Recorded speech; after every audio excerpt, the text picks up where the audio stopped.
ವಿಧಾನಸೌಧದ ಒಳಗಡೆ ಕೆಲವು ದೇಶದ್ರೋಹಿಗಳು ಪಾಕಿಸ್ತಾನ್ ಜಿಂದಾಬಾದ್ ಎಂಬ ಘೋಷಣೆಯನ್ನು ಕೂಗಿದ ನಂತರ ಭಾರತೀಯ ಜನತಾ ಪಾರ್ಟಿಯ ನಿರಂತರ ಹೋರಾಟದ ಪ್ರತಿಫಲವಾಗಿ ನಿನ್ನೆ ದಿನ 3 ದೇಶದ್ರೋಹಿಗಳನ್ನು ಬಂಧಿಸಿದ್ದಾರೆ.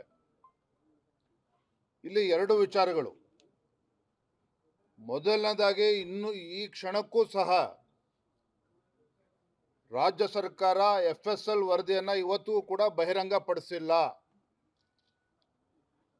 ಎಲ್ಲೋ ಒಂದು ಕಡೆ ಖಾಸಗಿ FSL ರಿಪೋರ್ಟ್ ಬಹಿರಂಗ ಆಗಲಿಲ್ಲ ಅಂತ ಹೇಳಿದರೆ ಇನ್ನೂ ಕೂಡ ಈ ದೇಶದ್ರೋಹಿಗಳನ್ನು ಬಂಧಿಸೋದಕ್ಕೆ ರಾಜ್ಯ ಸರ್ಕಾರ ಮೀನಮೇಷ ಎಣಿಸ್ತಾ ಇತ್ತು ಅಂತ ಕಾಣ್ತದೆ. So what is stopping the state government? ಯಾವ ಕಾರಣಗಳಿಂದಾಗಿ ಇವತ್ತು ಕೂಡ ರಾಜ್ಯ ಸರ್ಕಾರ FSL ರಿಪೋರ್ಟನ್ನು ಬಹಿರಂಗಗೊಳಿಸೋದಕ್ಕೆ ಸಾಧ್ಯ ಆಗ್ತಾ ಇಲ್ಲ? ಇದಕ್ಕೆ ನಮಗೆ ಉತ್ತರವನ್ನು ನೀಡಬೇಕು.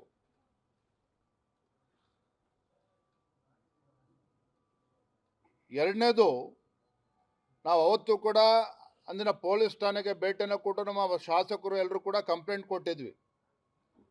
ಆದರೆ ಯಾರಿದ್ರಲ್ಲಿ ಪ್ರಮುಖ ಪಾತ್ರಧಾರಿಗಳು, ಸೂತ್ರಧಾರಿಗಳು,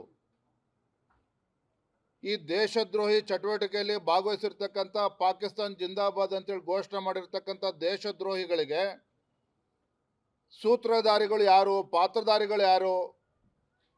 ಪ್ರಮುಖರಾಗಿರ್ತಕ್ಕಂಥ ರಾಜ್ಯಸಭಾ ಸದಸ್ಯರಾಗಿ ಆಯ್ಕೆ ಆಗಿರ್ತಕ್ಕಂಥ ನಾಸಿರ್ ಹುಸೇನ್ ಅವರ ಹೆಸರನ್ನೇ ಇವತ್ತು ಪೊಲೀಸರು ಕೈ ಬಿಟ್ಟಿರ್ತಕ್ಕಂಥದ್ದು ಮೇಲ್ನೋಟಕ್ಕೆ ಕಾಣ್ತಾ ಇದೆ. ನಾನಿವತ್ತು ರಾಜ್ಯ ಸರ್ಕಾರವನ್ನು ಒತ್ತಾಯ ಮಾಡ್ತೇನೆ, ನಾಸಿರ್ ಹುಸೇನ್ ಅವರನ್ನು ಕೂಡ ಅಪರಾಧಿ ಅಂತೇಳಿ ಅವರನ್ನು ಕೂಡ ಅಕ್ಯೂಸ್ ನಂಬರ್ 4, ಯಾಕೆಂದರೆ ಅಕ್ಯೂಸ್ ನಂಬರ್ 1, 2, 3 ಗೊತ್ತಾಗಿದೆ.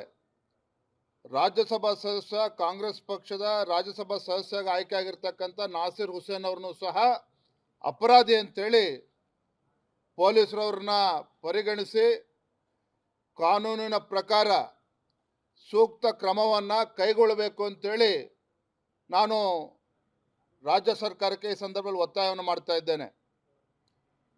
ಒಬ್ಬ ಜನಪ್ರತಿನಿಧಿ, ಒಬ್ಬ ರಾಜ್ಯಸಭಾ ಸದಸ್ಯ ಆಗ್ತಕ್ಕಂಥವನು ಸಂವಿಧಾನ ಮತ್ತು ದೇಶದ ಸಾರ್ವಭೌಮತ್ವ ಮತ್ತು ಅಖಂಡತೆಯನ್ನು ಎತ್ತಿ ಹಿಡಿತೇನೆ ಅಂತೇಳಿ ಪ್ರಮಾಣ ವಚನವನ್ನು ಸ್ವೀಕಾರ ಮಾಡ್ತಾರೆ.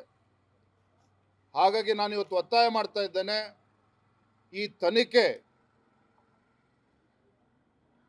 ಈ ತನಿಖೆ ಸಂಪೂರ್ಣವಾಗಿ ಪೂರ್ಣಗೊಳ್ಳೋದ್ರ ಒಳಗೂ ಸಹ ಮಾನ್ಯ ರಾಜ್ಯಸಭಾ ಸದಸ್ಯರಾಗಿರ್ತಕ್ಕಂಥ ನಾಸಿರ್ ಹುಸೇನ್ ಅವರು ಯಾವುದೇ ಕಾರಣಕ್ಕೂ ಪ್ರಮಾಣ ವಚನವನ್ನು ತೆಗೆದುಕೊಳ್ಬಾರ್ದು.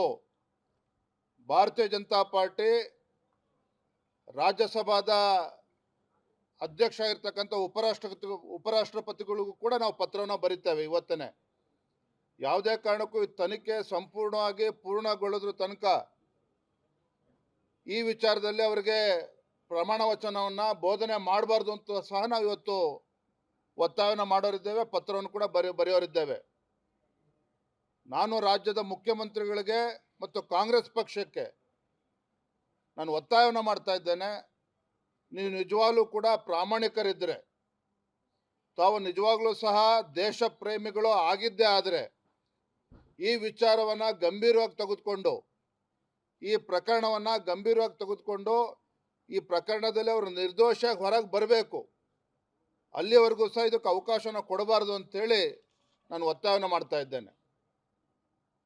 ನಾನು ಮತ್ತೊಂದು ಪ್ರಶ್ನೆ ಅಂತ ಹೇಳಿದ್ರೆ, ಎಲ್ಲರೂ ಕೂಡ ಕಾಡ್ತಾ ಇರ್ತಕ್ಕಂಥ ಕೇವಲ ಭಾರತೀಯ ಜನತಾ ಪಾರ್ಟಿಗೆ ಅಷ್ಟೇ ಅಲ್ಲ, ಯಾಕೆ ರಾಜ್ಯ ಸರ್ಕಾರಕ್ಕೆ ಪೊಲೀಸ್ ಅಧಿಕಾರಿಗಳ ಮೇಲೆ ಒತ್ತಡ ಹಾಕ್ತಾ ಇದ್ದೀರಿ? ಯಾಕೆ ಇವತ್ತು FSL ರಿಪೋರ್ಟನ್ನು ಬಹಿರಂಗಪಡಿಸೋದಕ್ಕೆ ಯಾಕೆ ಮೀನಾಮೇಷ ಮಾಡ್ತಾ ಇದ್ದೀರಿ? ಹಾಗಾಗಿ ಈ ವಿಚಾರವನ್ನು ಇನ್ನೂ ಕೂಡ ಹೆಚ್ಚು ಗಂಭೀರವಾಗಿ ತೆಗೆದುಕೊಳ್ಬೇಕು ಅಂತೇಳಿ ರಾಜ್ಯ ಸರ್ಕಾರಕ್ಕೆ ನಾನು ಒತ್ತಾಯವನ್ನು ಮಾಡ್ತಾ ಇದ್ದೇನೆ.